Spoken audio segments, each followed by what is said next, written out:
Are you thinking of your own tropical paradise, but you're stuck in the UK? Well, think again.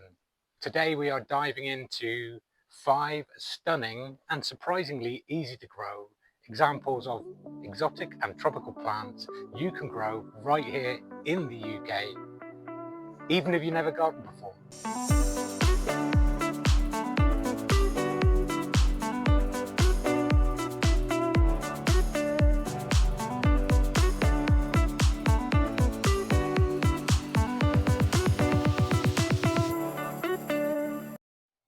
Exotic or tropical gardening doesn't need to be difficult.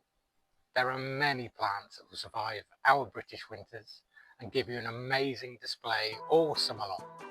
So let's look at a few. Meet the mighty Musa Basjoo. These huge green leaves are from the hardy Japanese banana. The roots are hardy down to -12, but the actual pseudostem, which is made up of leaves, isn't. This can get frozen in winter, so you can protect it to keep the height, or you could leave it unprotected. Take your chances, it might retain the height. If not, it will come back from the roots. If you protect the height, these plants can reach up to 4 meters high.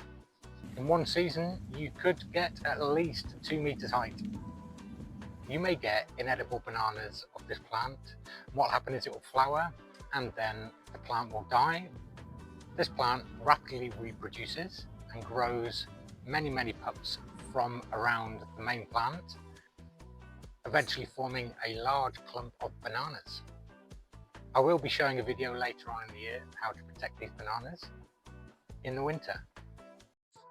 Next on this list is palm trees, like this amazing Trachycarpus Fortunei, or my favourite palm in the garden, this young Trachycarpus Wagnerianus.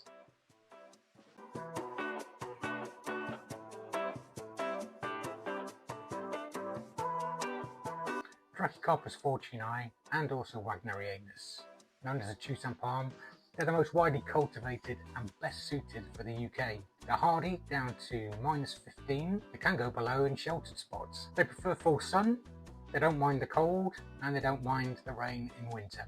They like well-drained soil. The Waggy is probably the most wind resistant you can get. They're a single stem palm and they have this amazing hairy trunk.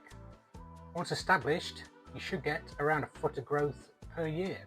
I took my advice to buy these palms young and let them grow and establish in their place. That's because they're most cost effective at this size. But if you have the money, you can buy large specimen plants to give you that instant impact and height. These wonderful large leaves are from the Colocasia pink china. Colocasias are herbaceous plants, which means they have no woody stem. Instead, they come up every year from the ground and produce these massive leaves in one season. They're called pink chinas because of the pink stem and also the pink dot in the centre of the leaf.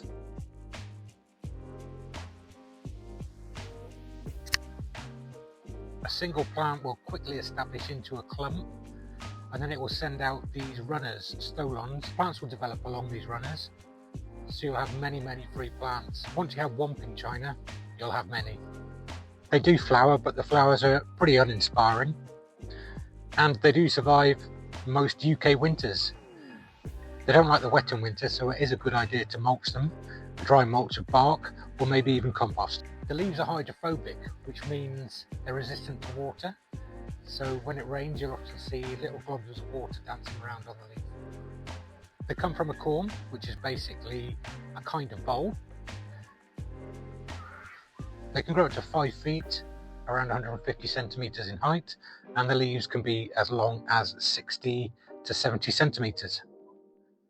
These wonderful leaves are from a group of plants called Fatsias, of which there's many varieties. Let's have a look at a few. I grow Fatsia japonica, the house plant. I also grow Fatsia spider's web, and this beauty, which is Fatsia polycarpa. Now Fatsias, despite being sold as houseplants, are rock hardy.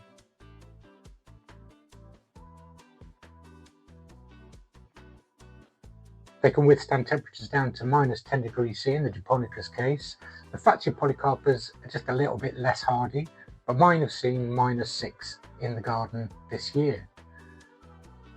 The beautiful palmate leaves add a really interesting touch to your garden, and despite being as common as any plants you can buy in a garden centre, they really do give the exotic edge to your garden.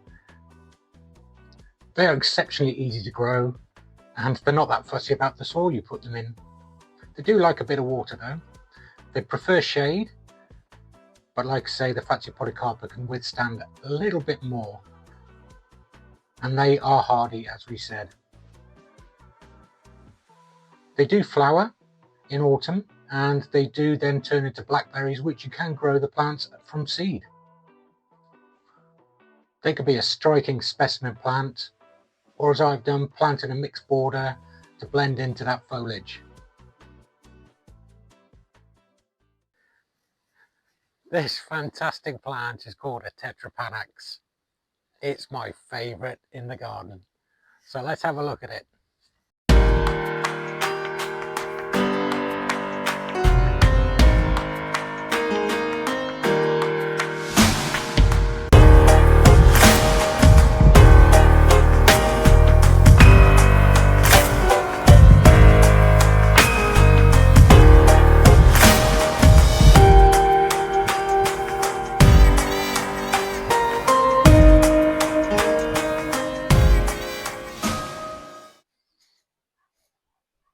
This amazing plant is also known as the rice paper plant.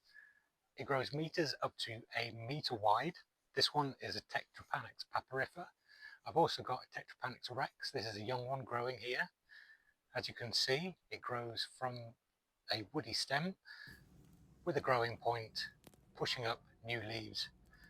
It is deciduous, so each year it will drop its leaves and you'll be left with a stick in the ground until March time, when you get this amazing flush of new leaves. It can grow up to 3 feet in a year. It also flowers, and it's pushing up flowers at the moment. Hopefully I'm going to get some berries, and then I can get some seeds and grow more. The plants don't like root disturbance, and they will generously throw up pups if there is too much root disturbance. Also in winter, if the plant gets frosted back, it may grow from the stem, it may grow from lower down the stem, or it could even grow from the base. This particular plant has withstood -6 degrees in the ground last winter, and it's roughly 2.5 years old.